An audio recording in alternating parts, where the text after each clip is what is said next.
नमस्कार, बहुत स्वागत है आप सभी का। आप देख रहे हैं आपकी बात और आज बात होगी आपकी तो बात होगी चुनाव की, लोकतंत्र के सबसे बड़े महायज्ञ की। बिहार चुनाव में एनडीए गठबंधन को जिस तरह से बम्पर बहुमत मिला है, उसके बाद हर जगह से कहीं बधाइयों के दौर चल रहे हैं तो कहीं से सवाल उठ रहे हैं। इंडी अलायंस जो है वो पूरी तरह से इस बात को लेकर हतप्रभ है कि आखिर हो क्या गया। आरजेडी की उम्मीदों की लालटेन बुझ चुकी है और एनडीए और जेडीयू गदगद है। 200 से ज्यादा सीट का दावा तो खुद बीजेपी और नीतीश की पार्टी के लोग भी नहीं कर रहे थे, लेकिन जनता ने उन्हें 200 से ज्यादा सीटें दे दी हैं। बहुत बड़े मैंडेट के साथ एक बार फिर से बीजेपी ने बाजी मारी है। जनता दल यूनाइटेड ने लोगों का दिल जीता है। क्या इसके पीछे एसआईआर का खेला है या फिर जो आरोप थे वो अब पूरी तरह से विफल साबित होंगे? बहुत सारे सवालों के साथ शुरू करते हैं आपकी बात।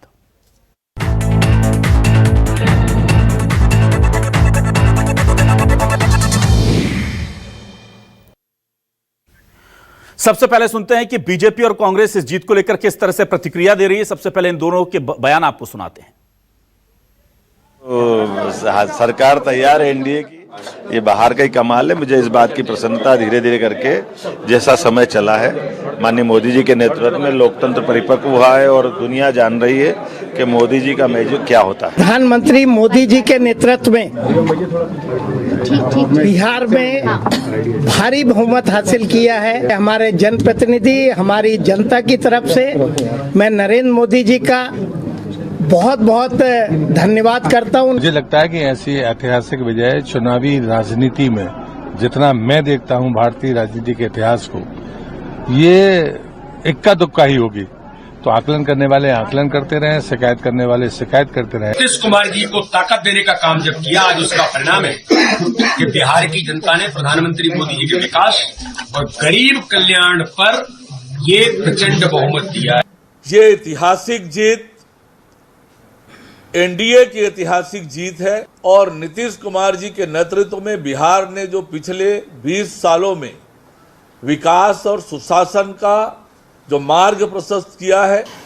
जाने क्यों मैं बिहार गया था तो यूं ही लगने लगा था, बिहार में सांस लेकर ही समझ में आता था कि 150 सीट से अधिक सीटों के साथ भाजपा की एनडीए की सरकार यहां बनेगी। देश में, पूरे देश में इस तरह का जो परिवेश मोदी जी के लीडरशिप को लेकर, एनडीए के लीडरशिप को लेकर जो बन रहा है, वो विकसित भारत की नींव डाल रहा है। वहाँ के सुशासन, जो कानून की व्यवस्था है, बेहतर व्यवस्था है, उसके कारण लोगों ने फिर से भारतीय जनता पार्टी और नीतीश कुमार की सरकार को लाए।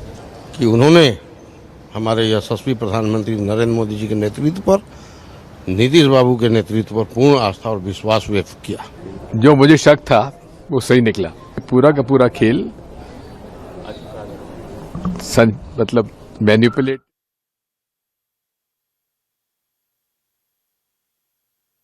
जंगल राज तो खत्म हो गया था 205 में, उसके बाद कहाँ है? जनता का जनादेश है और एसआईआर का असर है। यही तो लगातार बात हो रही है कि देश में लोकतंत्र बचेगा कैसे। माहौल नहीं था, माहौल वहाँ एनडीए के खिलाफ था, तेजस्वी यादव के पक्ष में था। इसमें किसी एक व्यक्ति को श्रेय जाता है इस रिजल्ट के लिए, तो वो है ज्ञानेश कुमार जी। और ज्ञानेश कुमार जी को खूब बधाई, शुभकामना, क्योंकि बिहार में 65 लाख वोट काटे और 16 लाख आवेदन थे और 21 लाख नए वोटर जोड़े गए।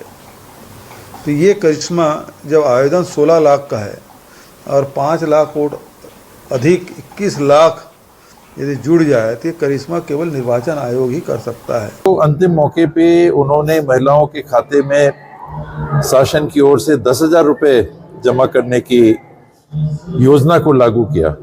ये बातें मुझे लगता है कि निर्णायक हुई और महिलाओं का वोट बहुत बड़ी मात्रा में एक तरफा गिरा है।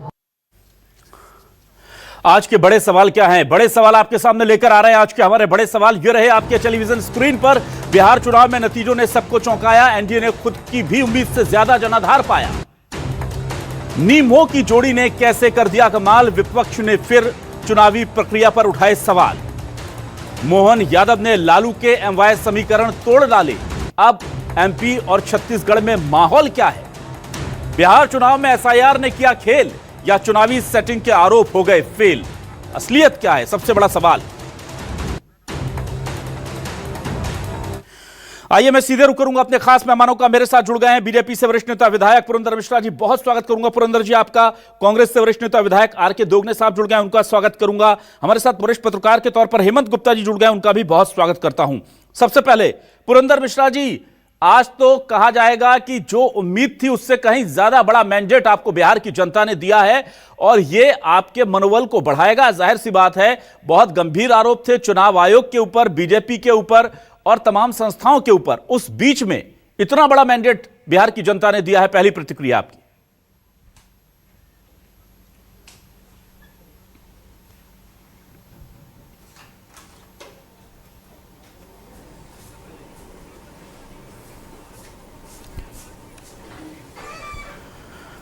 लगता है किसी तकनीकी दिक्कत की वजह से मैं पुरंदर जी तक जुड़ नहीं पा रहा हूं। मैं आरके दोगने जी का रुख कर लेता हूं। दोगने जी, आप मुझे सुन पा रहे हैं?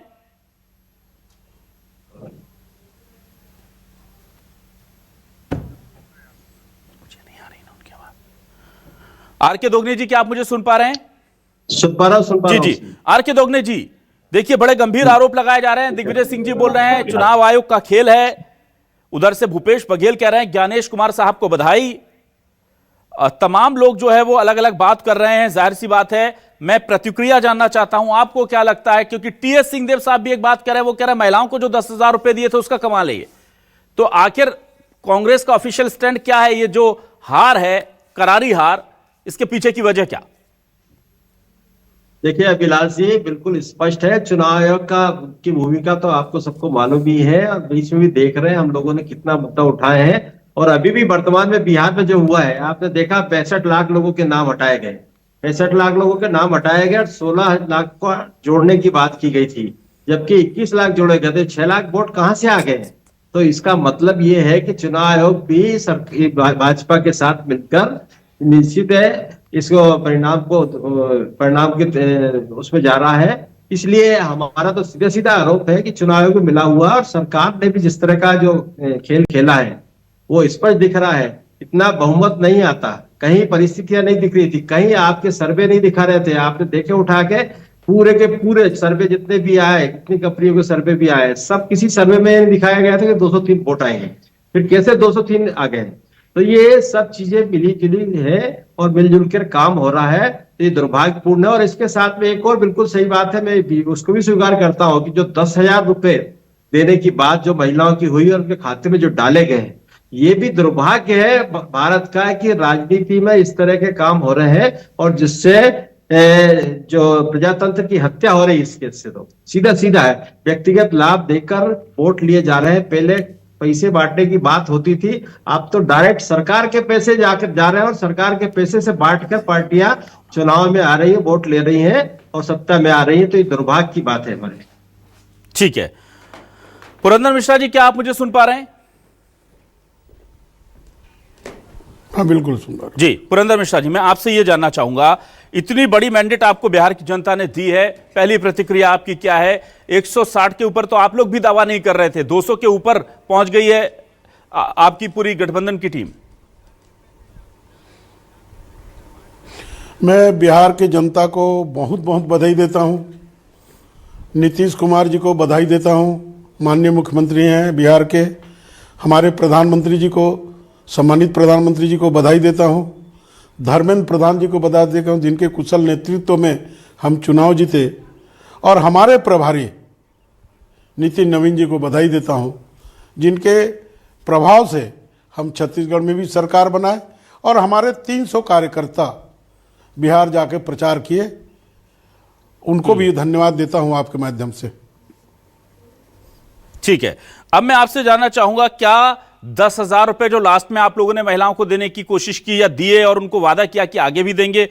टीएस सिंहदेव साहब ये आरोप लगा रहे हैं आप ही के राज्य से आते हैं, लेकिन भूपेश बघेल साहब कह रहे हैं ज्ञानेश कुमार जी को बधाई हो, 65 लाख नए वोटर जोड़ दिए।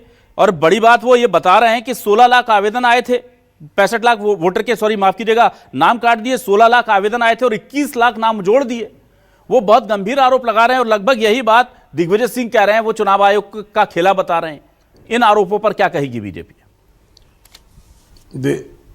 देखिए, कांग्रेस का हर समय लांछन लगाने का प्रवृत्ति है, चुनाव हारने से भी, चुनाव जीतने से भी। कभी ईवीएम गलती हो जाता है, खराब हो जाता है, और कभी वोट चोरी हो जाता है।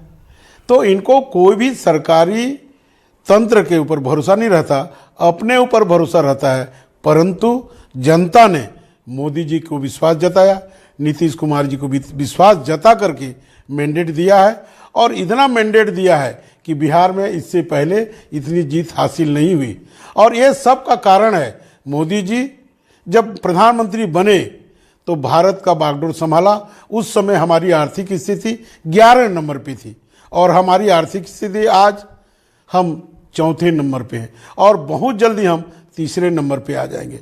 भारत माँ के लाडले, भारत को विश्वगुरु बनाने के क्रम में वो लगातार काम कर रहे हैं। ऐसे सनातन के बेटे नरेंद्र मोदी जी को मैं अभिनंदन करता हूं। ठीक है, हेमंत गुप्ता जी हमारे साथ जुड़े हुए हैं वरिष्ठ पत्रकार के तौर पर। हेमंत जी, बड़ा मैंडेट मिला है, लेकिन बहुत सारे सवाल हमको लग रहे थे खत्म हो जाएंगे। अगर 150, 160, 140 तक होते तो जाहिर सी बात थी वो सवाल जो हैं उतने मुखर नहीं होते। अब 200 के ऊपर बीजेपी आ गई है, तो पहला सवाल तो ये कि ये क्या लहर थी, ये प्रो इनकम्बेंसी इतनी जबरदस्त कैसे हो गई? और दूसरा सवाल ये है कि जो कांग्रेस के या विपक्ष के, आरजेडी के आरोप हैं, उनको कितनी गंभीरता से अब पब्लिक लेगी, जनता लेगी? देखिए, इसमें समझने वाली 2-3 बातें हैं। मेरी आवाज आ रही है ना? जी, मैं सुन पा रहा हूं जी।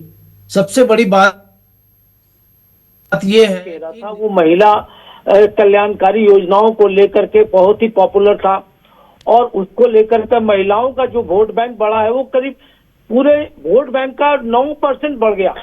तो 9% का जो इंक्रीजमेंट हुआ है वो एनडीए को सीधे सीधे फायदा दिया।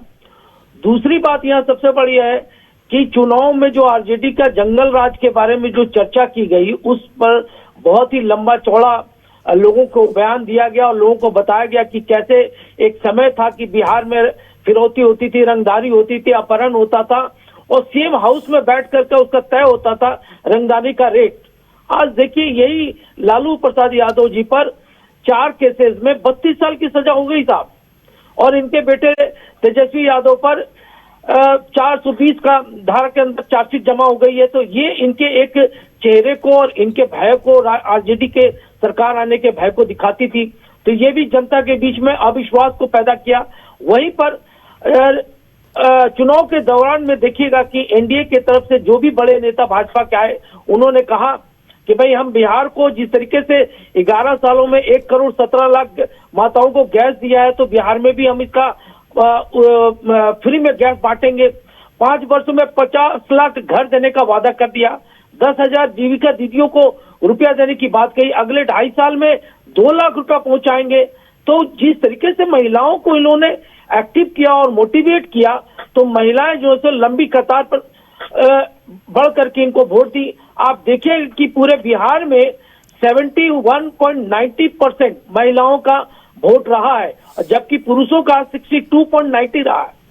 तो ये अपने आप में बहुत बड़ा मैंडेट रहा है जो एनडीए के साथ रहा है। वहीं नीतीश कुमार जी की आशा बहन ममता दीदी मानदेय पेंशन योजना बढ़ाने की जो बात कही गई, फ्री में बिजली देने की बात कही गई, एनडीए के द्वारा मिथिलांचल को अपने तरफ करने के लिए जिस तरीके से शारदा सिन्हा जी को पद्म भूषण दिया गया, मखाना बोर्ड बनाने की बात करी गई, बिहार में इथेनॉल प्लांट बनाने की 25 नई शुगर मिल बनाने की बात हुई, जिस तरीके से श्री राम मंदिर बना, उसी तरह पुनौरा धाम में माता सीता का भव्य मंदिर बनाने की बात हुई, और ऊपर से फिर 35 में जिस तरीके से 29,000 करोड़ की लागत से निजी क्षेत्र में पावर प्लांट बनाने का जो वादा किया गया, तो यहाँ का जो एम्प्लॉयमेंट था वो यूथ देख रहा था कि भाजपा ही एक ऐसी पार्टी है जो हमको एम्प्लॉयमेंट भी दे सकती है और फेथ भी दिला सकती है। और ये गारंटी है कि अगर इन्होंने कहा तो ऐसा करें, क्योंकि आज देश और दुनिया में जो नाम मोदी जी ने जो मैजिक क्रिएट किया है, तो लोगों का ट्रस्ट यहाँ जगह है। और बिहार के युवा, गरीब, औरतें और जो बुजुर्ग हैं, उनके पर एक विश्वास था कि जिस तरीके से इन्होंने आयुष्मान कार्ड बनाया, लोगों का मेडिकल ट्रीटमेंट के लिए जो घोषणाएं की, और जो मेडिकल कॉलेज बनाने की बात हुई, डिफेंस कॉरिडोर बनाने की बात हुई, तो ये तमाम बातें हैं जो यहाँ पर यंग को भी, बुजुर्ग को भी, महिलाओं को भी और निर्धनों को भी बहुत आकर्षित किया। इसलिए इस बार परिवारवाद, जातिवाद को छोड़ते हुए विकास की गंगा को बहाने के लिए यहाँ के लोगों ने, युवाओं ने और बिहार की जनता ने बहुत ही जबरदस्त ढंग से एनडीए को मैंडेट दिया और यही कारण है कि आज बीजेपी जेडीयू से आगे निकल गई। ठीक है, चलिए मैं जल्दी से वापस आता हूं आर.के. दोगने जी आपके पास। आर.के. दोगने जी, देखिए लोकतंत्र में चुनाव ही एक तरीका है जिसके जरिए आप ये दिखा सकते हैं कि जनता आपके साथ है। पूरी कोशिश की कांग्रेस ने, राहुल गांधी ने एक के बाद एक कई तरह के बम फोड़ दिए, एटम बम, हाइड्रोजन बम, तमाम तरह की चीजें हुई। चुनाव आयोग पर पूरे सबूतों के साथ, कथित सबूतों के साथ आपने आरोप भी लगाए, पीसी भी की, सब कुछ कर लिया। अब नतीजा आपके पक्ष में नहीं है और चुनाव तो चुनाव आयोग ही कराएगा देश में। अगर आपकी बात पर 1% के लिए यकीन कर लें तो अब आगे का रास्ता क्या? पहले जिस तरह से ईवीएम को लेकर के कई सालों तक आप लोग कहते रहे, फिर अब वोटर लिस्ट पर आपका मुद्दा आकर के टिक गया है, यही लड़ाई ऐसे ही चलती रहेगी या कुछ परिवर्तन होगा, बदलाव होगा, कोई नई रणनीति बनेगी? अब देखिए अभिलाष जी, बिल्कुल लड़ाई तो हमेशा रणनीति के अनुसार ही लड़ी जाती है और लड़ेंगे ही। वो तो हम हमारा जन्मसिद्ध अधिकार है। कांग्रेस ने देश को आजाद कराया था तो इनसे भी लड़ेंगे, कोई दिक्कत नहीं है लड़ाई लड़ने में। पर मेरा ये कहना है, सीधा सीधा क्वेश्चन है कि आप बताइए कि जब 65 लाख आपने हटाए, 16 लाख आवेदन आए और आप 21 लाख नाम कैसे आ गए? ये तो क्वेश्चन तो बनता है ना। इनको जवाब देना चाहिए ना, चुनाव आयोग को जवाब देना चाहिए और सरकार को भी जवाब देना चाहिए। ये जवाब नहीं देते हैं और सिर्फ अपनी अपनी वाहवाही करते हैं। आपको जवाब दीजिए, जो चीजें हमने उठाई है, चुनाव आयोग को भी हमने बहुत सारी वोट चोरी का मुद्दे जो बताए हैं, तो उस पर काम क्यों नहीं कर रहे? काम करना चाहिए ना, काम नहीं करते। ये सिर्फ मुद्दे हम लोग काम करते नहीं है, उस पर काम करो ना। हमने चुनाव आयोग को भी दिए बहुत सारी चीजें, उस पर काम कहाँ हो रहा? चुनाव आयोग काम क्यों नहीं कर रहा है? एसआईआर में आप देखिए किस तरह से लोगों को परेशान किया जा रहा है। तो ये चीजें नहीं होना चाहिए। इजी जो हो काम वो करना चाहिए। तो आप इसका मतलब सीधा सीधा है कि जो 21 लाख और 16 लाख का डिफरेंस आया है, जो 5 लाख का, ये वोट 5 लाख वोटों में बहुत सारा डिफरेंस आ सकता है। अगर देखेंगे आप कितने कैंडिडेट जीते, कितने से जीते हैं, और उसका अगर टोटल लगाएंगे 5 लाख का तो बहुत सारा माइनस हो जाएगा। आर.के. दोगने जी, क्या इस पूरे मामले में आप कांग्रेस या इंडी गठबंधन जो है वो सुप्रीम कोर्ट जाएगा? चुनाव आयोग से आप चुनाव आयोग की शिकायत कर रहे हैं और वो तो सुनवाई नहीं हो रही है और चुनाव आयोग इसके ऊपर हस्तक्षेप कर रहा है। ये दुर्भाग्य है हमारे भारत का। आप मुझे सुन पा रहे हैं दोगने साहब? जी जी, मैं पूछ रहा हूं कि आप चुनाव आयोग से चुनाव आयोग की शिकायत काफी दिनों से कर रहे थे, कुछ सुनवाई नहीं हुई। अब आप कह रहे हैं हमारे पास सबूत हैं, आपके पास तथ्य हैं, राहुल जी के पास लिस्ट हैं। तो ये सारी तमाम चीजें लेकर के क्या सुप्रीम कोर्ट जाएगी कांग्रेस या इंडी गठबंधन के तमाम दल, एक पूरा विपक्ष एकजुट होकर के ये तमाम चीजों को लेकर के जो आप कह रहे हैं, आप जाने वाले हैं क्या? बिल्कुल बिल्कुल करेंगे ना, जाएंगे, लड़ेंगे। हम लड़ने को तो तैयार है बिल्कुल, और हर स्तर पर लड़ेंगे। ऐसा नहीं है, जनता के बीच में जाके भी लड़ेंगे, हाई कोर्ट में भी जाके लड़ेंगे। चलिए ठीक है, मैं जल्दी से वापस आता हूं। पुरंदर मिश्रा साहब आपके पास आता हूं। पुरंदर मिश्रा साहब, आप बड़ा सवाल करते हैं। जो बिहार का पूरा समीकरण है, आप लोग यंगर ब्रदर, छोटे भाई की भूमिका में रहते थे। अब जो है बीजेपी 90 और जेडीयू करीब 85 सीटों पर। सीएम नीतीश कुमार ही रहेंगे क्या? बीजेपी के कार्यकर्ता होने के नाते, भाई आप पहले उनकी सीट ज्यादा आती थी तो उन्हें बड़ा भाई कहा जाता था, अब चूंकि आपने वरिष्ठता हासिल कर ली है तो एक बीजेपी के कार्यकर्ता और समर्पित सेवक होने के नाते क्या आपको लगता नहीं कि बीजेपी का सीएम होना चाहिए वहां? देखिए, नीतीश जी हमारे बड़े भाई आज भी हैं, कल भी थे, आगे भी रहेंगे। ये हमारे बड़े नेताओं का काम है। मैं तो इतना बधाई देता हूं बिहार वालों को, अभिलाष जी आपको भी बधाई देता हूं कि आप भी नहीं सोचो कि 203 सीट हमारा एनडीए को मिलेगा।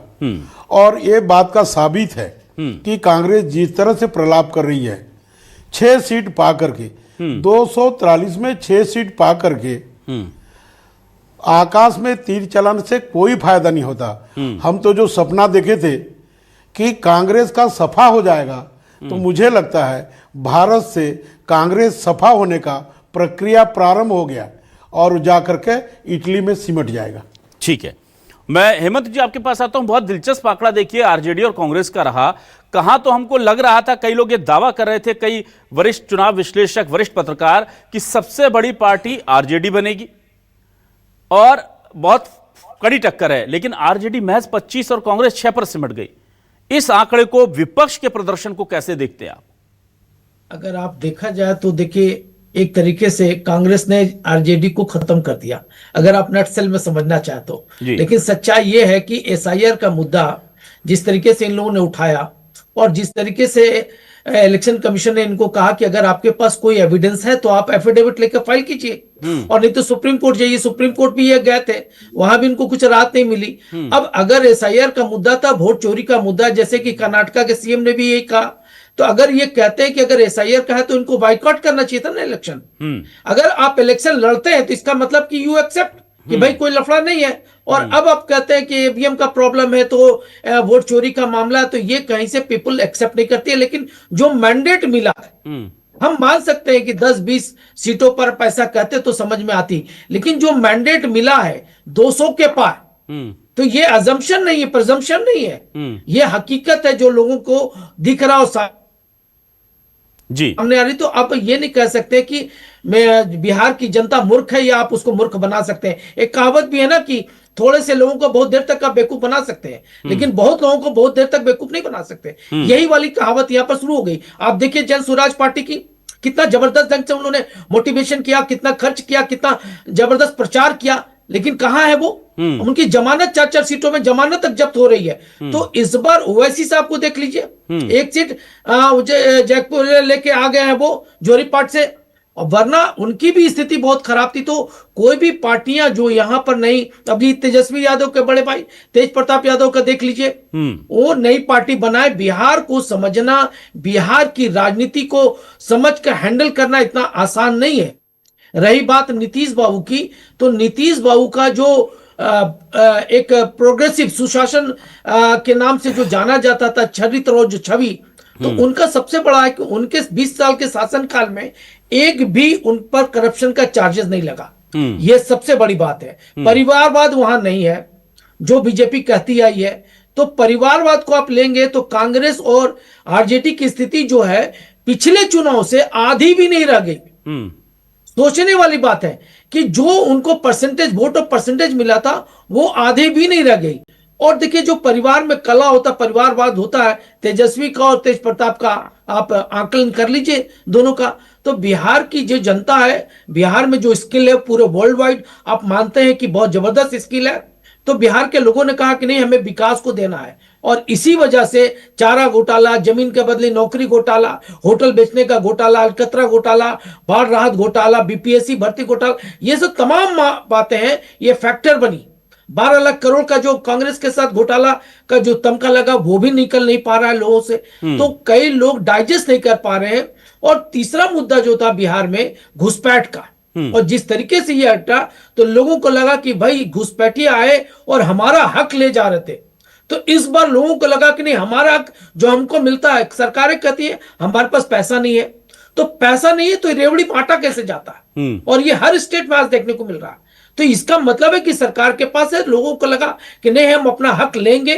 तो वो हक लेने के लिए इस बार जो वोट बैंक है आप देखेंगे 2005, 2010, 2020 और 2025 में 51 से जम की 57 और 57 से इस बार 68%। तो ये आप जो जंपिंग देख रहे हैं, ये एनडीए सरकार का जो ग्रोथ है उसको क्लियर कट बता रहा है कि मैंडेट जनता का एनडीए के साथ है। चलिए ठीक है, वापस आता हूं मैं आर के दोगने जी आपके पास। दोगने जी, एसआईआर की प्रक्रिया मध्य प्रदेश में शुरू हो चुकी है। मध्य प्रदेश से आप विधायक भी हैं, कांग्रेस के वरिष्ठ लीडर हैं। आरोप ये लग रहे हैं कि जिस एसआईआर की प्रक्रिया पर आप लोग सवाल उठा रहे हैं उसे क्रॉस चेक करने वाले बूथ लेवल एजेंट ही आपके तैयार नहीं है अभी तक। और अब जब एसआईआर का मुद्दा पूरी ताकत से आपने बिहार में उठा लिया और वहां की जनता ने इसे नकार दिया, तो क्या आपको लगता है कि मध्य प्रदेश में भी यही मुख्य मुद्दा होगा? कहीं ऐसा तो नहीं कि सिर्फ एसआईआर पर ओवर फोकस्ड होकर के आपने वहां के जायज और जमीनी मुद्दे छोड़ दिए? क्योंकि राहुल गांधी से लेकर के तेजस्वी यादव तक सभी चुनाव आयोग एसआईआर उसी के पीछे पड़े रहे, वहां के जमीनी मुद्दों की बात ही नहीं थी कुछ। तो जो असल मुद्दे जनता को सीधे इंपैक्ट करते हैं वो छूट गए। तो क्या मध्य प्रदेश में ये रणनीति रहेगी जो आप एसआईआर का अभी आरोप लगा रहे हैं उसी को आगे बढ़ाएंगे? और अगर उसको आगे बढ़ाएंगे तो जब आपके 1 महीने के अंदर एसआईआर की पूरी प्रक्रिया पूरी हो जानी है और आपके पास बूथ लेवल एजेंट ही तैयार नहीं है, तो कैसे ये पॉसिबल होगा? नहीं, बूथ लेवल एजेंट तैयार है, हमारे सब काम कर रहे हैं करने को तो। पर हम कह रहे हैं कि जो जिस तरह से आपने देखा है कि 5 लाख वोट का जो डिफरेंस आया है, इसका जवाब क्यों नहीं देते हैं ये लोग? जवाब देना चाहिए ना कि 5 लाख का डिफरेंस कैसे आ गया। आप लोग सुप्रीम कोर्ट जाते हैं तो वहां से राहत क्यों नहीं मिलती? सुप्रीम कोर्ट में भी कहाँ हो पा रहे हैं ये लोग, प्रस्तुति नहीं कर पा रहे हैं। जैसे चुनाव आयोग भी नहीं दे पा रहा, अपना पक्ष दे पाता है। कई बार हम देखते हैं तो चुनाव आयोग जो जवाब दे, प्रॉपर तरीके से जवाब देना कि क्यों बढ़े 5 लाख वोट, जवाब देना क्यों नहीं देता जवाब चुनाव आयोग। और चुनाव आयोग नहीं देता तो सरकार को देना चाहिए। सरकार का चुनाव आयोग अगर है, सरकार अगर चाहती है कि निष्पक्ष चुनाव आयोग है, तो आप जवाब दो कि कहां से आए 5 लाख वोट। इसी तरह से दूसरे स्टेटों में भी हो रहा है।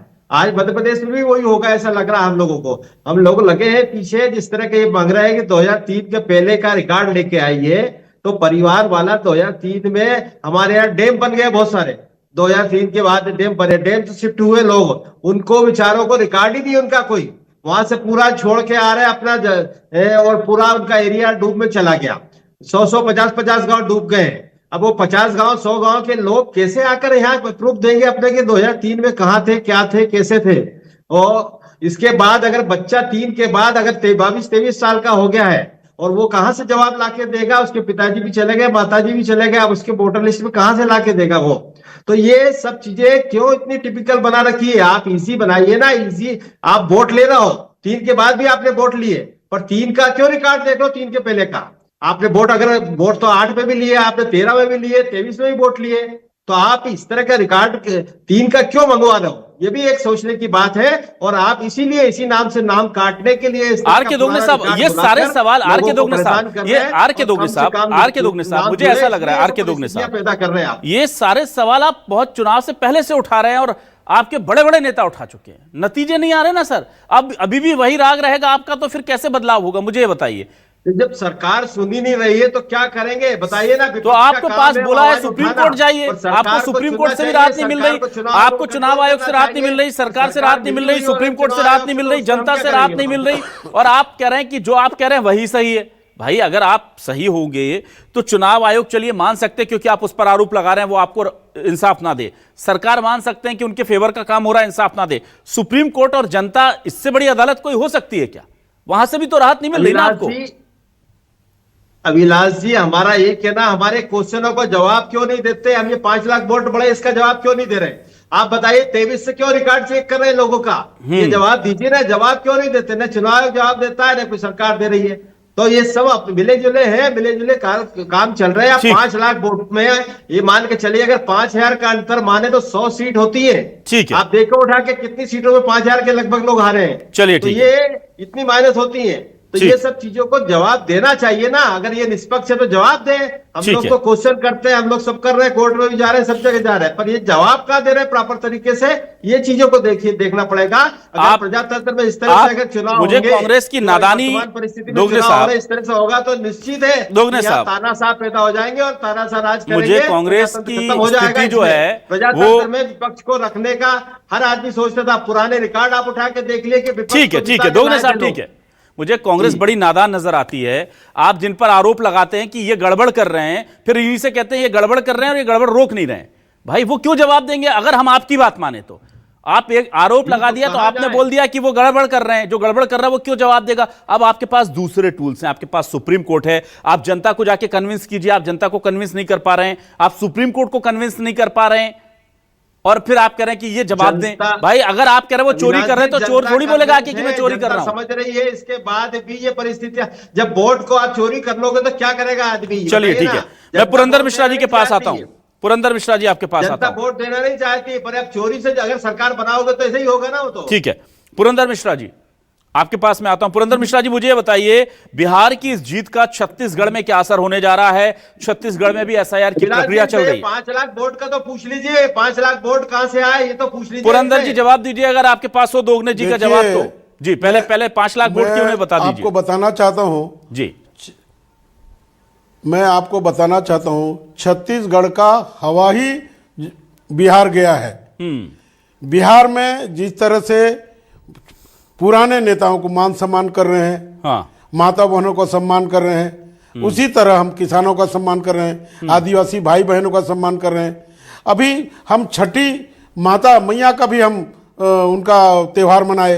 ये सबसे ऐसा लगता है कि जहां माँ बहनों का सम्मान होगा, जहां माता बहनें पूजे जाएंगे, वहां पर सरकार भारतीय जनता पार्टी का होगा, ये निश्चित है। क्योंकि भारतीय जनता पार्टी का कल्चर है हम माँ बहनों का सम्मान करते हैं।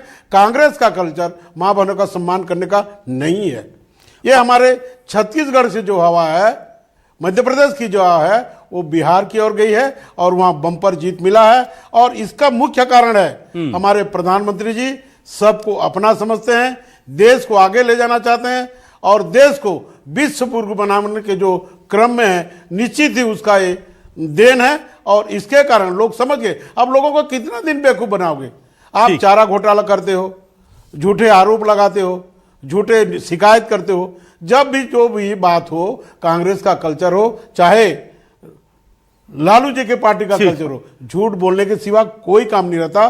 तभी सिमट करके कांग्रेस 243 में से 6 सीट आया। ठीक है पुरंदर साहब, अपना आरजेडी 243 में से 24 सीट आया, केवल 10% आया। इसमें भी यदि समझ नहीं आ रहा है, पार्टी को चिंतन करना चाहिए और मनन करना चाहिए कि जो मां बहन का सम्मान करेगा वही भारत में राज करेगा। ठीक है, लेकिन ये 5 लाख का जो डिफरेंस आ रहा है कि आवेदन आए 16 लाख और नए वोटर जोड़ दिए 21 लाख, बार बार कांग्रेस से पूछ रही है, इसका जवाब नहीं मिल रहा, आपके पास है क्या?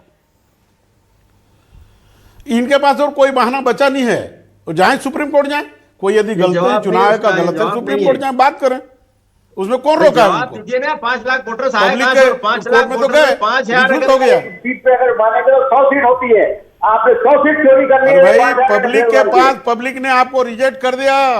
आप सुप्रीम कोर्ट जाइए, बहाना बनाने की आवश्यकता नहीं है। वो चोरी करके सरकार बना रहे हैं। आप जवाब दीजिए ना, 5 लाख वोट कहां से आए? वो 5 लाख में कितना डिफरेंस आ रहा है? आपकी 100 सीट का डिफरेंस आ जाता है, आपको समझने की बात है। बताइए ना, जवाब दीजिए, 5 लाख का क्या हुआ?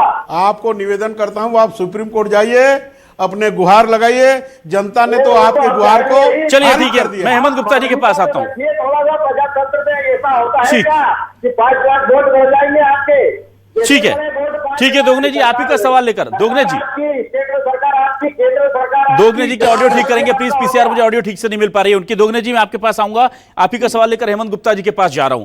हेमंत गुप्ता जी, आपसे मैं ये जानना चाहूंगा, जो बड़ा सवाल उठा रही है कांग्रेस और विपक्षी दल कि भाई 16 लाख नए आवेदन आए थे नाम जोड़ने के, 21 लाख वोटर नए जुड़ गए, क्या ये कोई टेक्निकल लोचा है जो हम लोग नहीं समझ पा रहे हैं, या आपको लगता है ये मामला अगर सुप्रीम कोर्ट में जाता है तो फिर चुनाव आयोग को जवाब देने में दिक्कत होगी? और क्या ये बड़ा खेल कर सकता है ये 5 लाख का, जो बार बार कह रहे हैं कि अगर 100 सीटों पर 5,000 के बीच में अगर अंतर है तो 100 सीटों पर तो ये 5 लाख ही खेल कर देंगे? 6 नवंबर के पहले चुनाव आयोग ने अपना नोटिस को सुप्रीम कोर्ट में सबमिट किया है। हाँ। और उसमें क्लियर कट उन्होंने बताया है कि जो भी वोटर्स हैं वो जेन्युइन है। अगर कहीं पर कोई भी लगता है तो हम उस पर बदलाव कर सकते हैं और अंतिम दिन तक बदलाव करेंगे। जो वोट बैंक, अगर किसी को लगता है किसी का नाम छूट गया है या जुड़ गया है तो वो जाकर के स्पॉट पर भी उसका क्लैरिफिकेशन ले सकते हैं। और इसीलिए उन्होंने सीसीटीवी वगैरह सब लगा रखा। लेकिन इसके बावजूद जो कह रहे 5 लाख वोटर्स, तो अभी इस बार मैं आपको बार बार बता रहा हूं 9% जो महिलाओं का वोट बढ़ा है वो एक बड़ा फैक्टर है। दूसरा फैक्टर है कि जो वोटर्स थे यूथ के, वो जो पलायन वाली मामला बातें रुकी हैं, तो इस बार लोगों ने इंटरेस्ट दिखाया और अपना वोट बैंक बिहार में आकर के जिस तरीके से मैंडेट दिया है। अगर आप इलेक्शन देखेंगे 6 नवंबर और 11 नवंबर का जो वोटिंग हुआ, तो आप देखिए कि दिल्ली की कॉलोनियां जहां मुस्लिम बहुयात में थे, वो चाहते थे कि बीजेपी किसी भी सूरत पर नहीं आए। वो पूरा का पूरा बिहार आकर के वोट दिया। तो क्या हम कह सकते हैं कि मुस्लिम वोट बढ़ गई? नहीं, ये नहीं कहेंगे, क्योंकि देखिए सीमांचल जो है 24 जो सीटें हैं वहां पर है, उसमें 12 सीटों पर से अधिक सीटों पर 50% मुस्लिम समुदाय के लोग हैं। लेकिन फिर भी वो जीत नहीं पाए। क्यों? इसका कारण भी समझना होगा कि इस बार मुस्लिम वोट भी बढ़ा है भाजपा के साथ। लोगों को लगा कि नहीं, अब मदरसा स्टाफ नहीं चलेगा, अब लोगों को विकास में आना है। तो मोदी जी का जो फॉर्मूला है कि पढ़ाओ, बेटी पढ़ाओ वाला हिसाब है। यहां पर लोगों को कहा कि नहीं, यूनिवर्सिटी में बच्चों को पढ़ाइए तो उनका कैरियर बनेगा, उनका फ्यूचर बनेगा। तो ये वोट बैंक यहां भी बढ़ी है। ठीक है, एक और बड़ा सवाल है हेमंत जी, सेकेंड फेज के ठीक जब रात को दिल्ली ब्लास्ट हुआ था, उसके बाद क्या माहौल बदला? और ये जो बम्पर जीत है उसमें दिल्ली का जो ब्लास्ट हुआ था उसका भी कोई रिफ्लेक्शन आप देखते हैं? क्योंकि राष्ट्रीय सुरक्षा, चाहे वो बिहार का आदमी हो, चाहे मेघालय का, जम्मू कश्मीर का, या फिर मध्य प्रदेश, उत्तर प्रदेश का, सेंट्रल इंडिया का, राष्ट्रीय सुरक्षा भी हमारे लिए बड़ा मुद्दा है। बहुत दिनों बाद ऐसे धमाके देश की राजधानी में देश ने सुने थे। क्या वो इंपैक्ट करा है वहां पर और क्या वो रिफ्लेक्ट हुआ है? मैं आपको बता दूं, बहुत सीरियस क्वेश्चन आपने कहा जी, और मुझे बोलना चाहिए, पत्रकार हूं तो ये बताना चाहिए। देखिए, पहले इनके सवाल का जवाब भी दे दूं कि अगर ऐसा है कि 5 लाख वोट अगर जिस तरह से लोग क्लेम कर रहे हैं तो आप जाइए और सुप्रीम कोर्ट में आपके पास दरवाजा है, आपको आर्टिकल्स फ्रीडम देती है, आप जाके वहां फाइल कीजिए और इसको रोकने की कोशिश कीजिए। इसका देखिए, इस बार के चुनाव में आप देखेंगे कि एक भी कहीं पर रीवोटिंग रीपोलिंग नहीं हुआ। बिल्कुल, ये बताता है कि फेयर वोटिंग हुई है इस बात की। तो ये कहना कि अगर हम हार गए तो हम कोई ना कोई कारण लेके आ जाए, जो कांग्रेस की प्रवृत्ति रही। आखिर कारण, एक समय में कांग्रेस बिहार की सबसे बड़ी पार्टी थी, आज देखिए कहां सिमट के रह गई। तो पॉलिसी चेक करना चाहिए इनको, पब्लिक मैंडेट को देखना चाहिए, पब्लिक ओपिनियन को देना चाहिए, अपना संगठनात्मक तरीके से इनको एक बार बैठ करके इस पर मंथन करने की सख्त जरूरत है। अब रही बात जो आपने कहा कि बम ब्लास्ट का जो इफेक्ट है, देखिए बिहार का जो चुनाव है not only India, international level पर भी बहुत मायने रखता है जी। जैसे ब्लास्ट हुआ तो सेंसेक्स 300 सेफ्टी मतलब एनएफटी नीचे चला गया था। अब मैं आपको बताऊं कि इसका इम्पैक्ट जो है पूरा इसलिए है कि बिहारी लोग अब सतर्क हो गए। एक कहावत भी है और यह सच्चाई भी है कि जहां मुस्लिम आबादी 30% से ऊपर जाती है वहां हिंदुओं का रहना कठिन हो जाता है। जो संभल को देख रहे हैं आप, और जो भी हुआ है इसकी तार पाकिस्तान से जुड़ रहे हैं और इसके पीछे कई ऐसी कंट्रियां, इंटरनेशनल पावर जो अपने आप को वर्ल्ड का ठेकेदार मानते हैं, उनका भी डीप फेक कंट्रीज का भी यहां हाथ है। तो लोगों ने कहा कि नहीं, अगर हमको भारत को या भारत की संप्रभुता को, भारत की एकता को बनाए रखना है तो अब और देर नहीं करना चाहिए। अब हम लोग को सनातनी मूड से, देखिए जिस तरीके से बिहार में आप देखेंगे कि बाबा बागेश्वर धाम जो है वो भी अपना एक रैली कर रहे हैं और जिस तरीके से हिंदुत्व को लेकर के भारत में एक मुहिम छिड़ी है कि अगर हम बटे तो कटेंगे, ये नारा भी काम आया था गुजरात वाले इलेक्शन में, तो महाराष्ट्र वाले इलेक्शन में।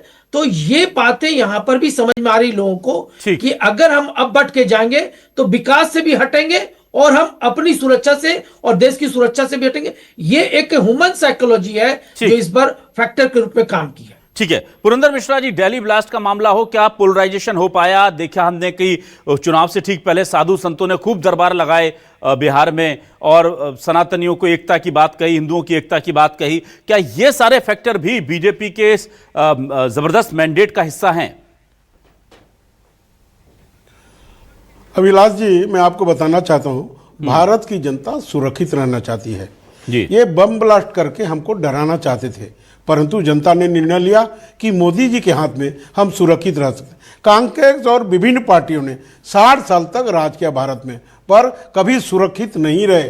परंतु अभी जनता जनार्दन को विश्वास है, माताओं को विश्वास है, बहनों को विश्वास है, भाइयों को विश्वास है, युवाओं को विश्वास है और सभी की विश्वास है कि मोदी जी के हाथ में भारत सुरक्षित रहेगा, प्रगति करेगा, उन्नति करेगा और सनातन को आगे बढ़ाने में जो काम मोदी जी कर रहे हैं उसमें सफल हैं। इसलिए वोट में बढ़ोतरी हुआ।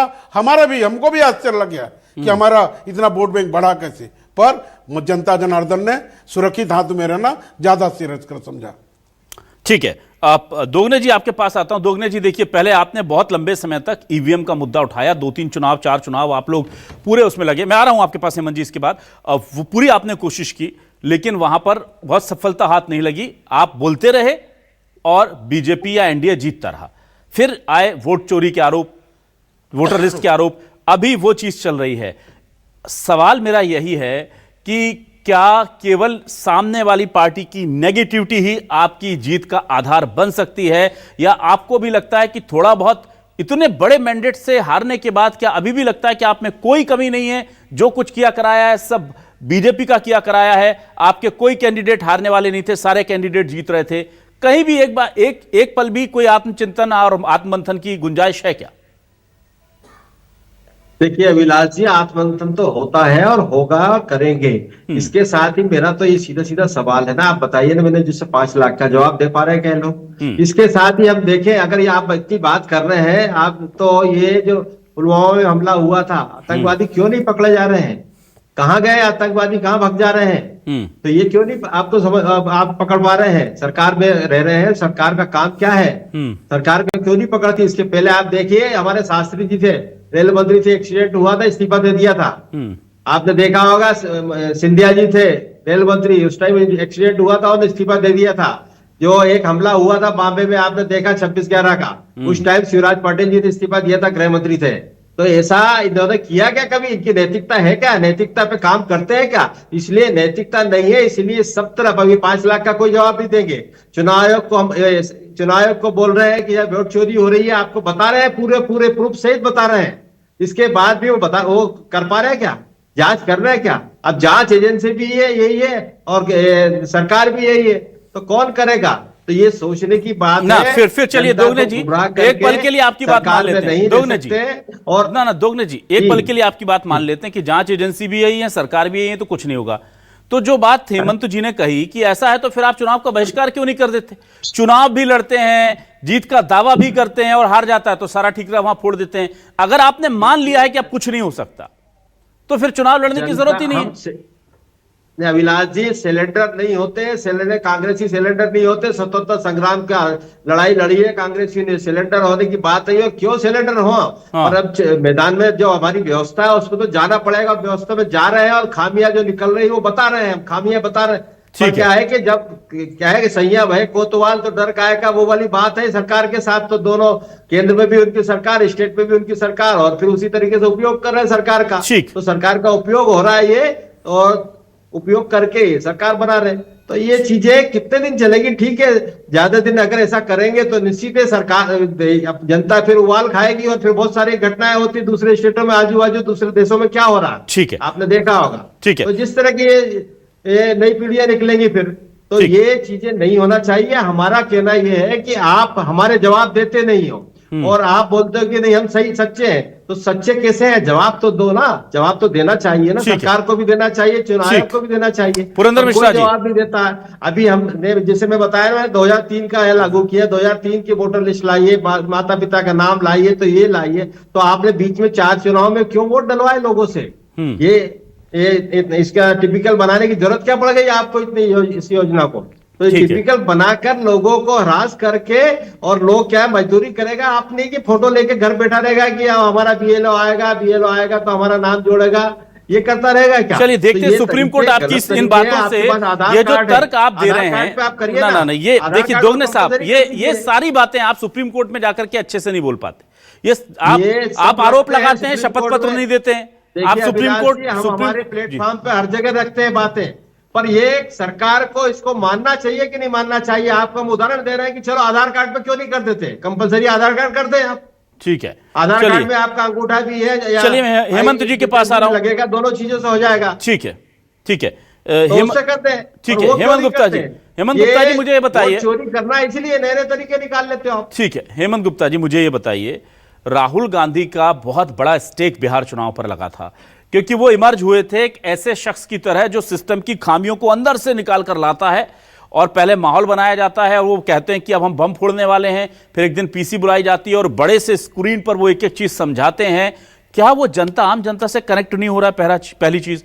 दूसरी चीज, जैन जी से बहुत उम्मीदें थी राहुल गांधी को, क्योंकि सोशल मीडिया पर कांग्रेस बहुत अच्छा प्रदर्शन कर रही थी, पर क्या जैन जी ने भी साथ नहीं दिया? या जो महिलाओं का वोट है वो जैन जी पर भारी पड़ गया? बहुत सारे सवाल इन चुनावों के बाद निकलेंगे, और इन सवालों में से ज्यादातर सवाल चुनाव आयोग से जुड़े सवालों के जवाब बीजेपी को देने हैं, चुनाव आयोग को देने हैं, लेकिन बहुत सारे सवाल कांग्रेस और विपक्ष से भी पूछे जाएंगे। तेजस्वी यादव का जादू कहां चला गया, ये पूछा जाएगा। देखिए, सबसे बड़ी बात है कि ये सोचने वाली बात है कि आप जिस जैन जी की बात कर रहे हैं और युवा की बात कर रहे हैं, आप समझने की कोशिश करिए कि जब अमेरिका भारतीय लोगों को, भारतीय स्किल को वहां से कैदी की तरह भारत को लौटा रहा था, तो उसमें कई बिहार के भी युवा थे, और उन्होंने देखा कि अगर हम अमेरिका में काम करने गए और अमेरिकी सरकार अपना बदला लेने के लिए किस तरीके से इंडियंस को खदेड़ कर भेज रही है, तो उनके जहन में ये बात बैठी कि H1B वीजा जो है वो उनसे छीना जा रहा है, उनको कैदी की तरह भेजा जा रहा है। तो लोगों को लगा कि अगर बिहार में डेवलपमेंट होगा, फैक्ट्रियां बैठेंगे, इंडस्ट्री खुलेंगे तो हमारा एम्प्लॉयमेंट यहाँ आएगा, और इसी वजह से औरतों को ये लगा कि भाई हमारे घर का जो पलायन है, जो यहाँ से लोग भाग रहे हैं, जो बच्चे बाहर जा रहे थे, वो रुकेगा। तो एक ट्रस्ट हुआ कि अगर कोई आदमी किसी भी तरीके से अगर कोई सरकार लाएगी तो ये बीजेपी ही ला सकती है, क्योंकि कांग्रेस 70 सालों से देश में काम करने के बाद आज तक, अभी सवाल कई पूछ रहे हैं हमारे ब्रदर, मैं उनसे पूछना चाहता हूं कि शास्त्री जी मरे तो उनका रिपोर्ट आज तक सार्वजनिक नहीं हुआ। आप सुभाष चंद्र बोस मरे, उनका रिपोर्ट गलत आप लोगों ने दिया। आप 1990 में जिस तरीके से आप देश की अर्थव्यवस्था को कायम रखने के लिए सोना यही अमेरिकियों के सामने में गिरवी रखा, आज वही सोना को भारत खरीद लिया, और वही सोना वापस लेने से जो गोल्ड बॉन्ड मिलते हैं, जिसके वजह से डॉलर की कीमत दुनिया में बढ़ती है। आज भारत ने अमेरिकी बाजार में गोल्ड की कीमत को इतने तरीके से गोल्ड बॉन्ड वापस करके अपना जो डॉलर का के अगेंस्ट में रुपया को खड़ा किया है, ये कैसे कर पाई भारतीय अर्थव्यवस्था, ये आज की युवा समझने लगे हैं। और उनको पता चल गया है कि अगर हमारा फ्यूचर सिक्योर होना है और बिहार में स्टेबिलिटी लानी है, पीस लानी है, तो हमें किसी एक पार्टी को मैंडेट देना होगा। और इसका रीजन देखिएगा कि बीजेपी इस बार सबसे बड़ी पार्टी उभर के निकली है, क्योंकि उसको डिसीजन लेने में लोगों को पता है कि हमको एक स्ट्रांग पार्टी लानी होगी। ठीक है, अंतिम सवाल पुरंदर जी आपसे लेता हूं। पुरंदर जी, देखिए लॉन्ग टर्म के लिए कहा जा रहा है कि भाई अब तो बीजेपी ने वही हासिल कर लिया जो महाराष्ट्र में किया था, कि पहले शिवसेना को बैसाखी बनाया, फिर जब खुद मजबूत खड़े हो गए तो फिर उसे धक्का दे करके खुद से खड़े हो गए और अपनी सरकार बना ली। अब जेडीयू और बीजेपी को लेकर के कुछ इस तरह की कहानियां बनने लगी हैं। कोई कह रहा है कि एक आध साल नीतीश बाबू को सीएम बना दिया जाएगा, क्योंकि बात मोदी जी और अमित शाह जी की जुबान की है, और एक आध साल के अंदर ही खेला करके फिर बीजेपी का सीएम यहां पर देखने को मिलेगा। क्या यह होगा सर? देखिए, भारतीय जनता पार्टी नीति, नियम, धर्म से बनी हुई है और इसीलिए वो जिंदा है और आगे बढ़ रही है। परंतु कांग्रेस हर समय झूठ बोल के धोखा देने का उनका आदत है। अभी एसआईआर की बात कर रहे थे, क्या अभी एसआईआर हुआ है? इससे पहले एसआईआर नहीं हुआ था। तो इनका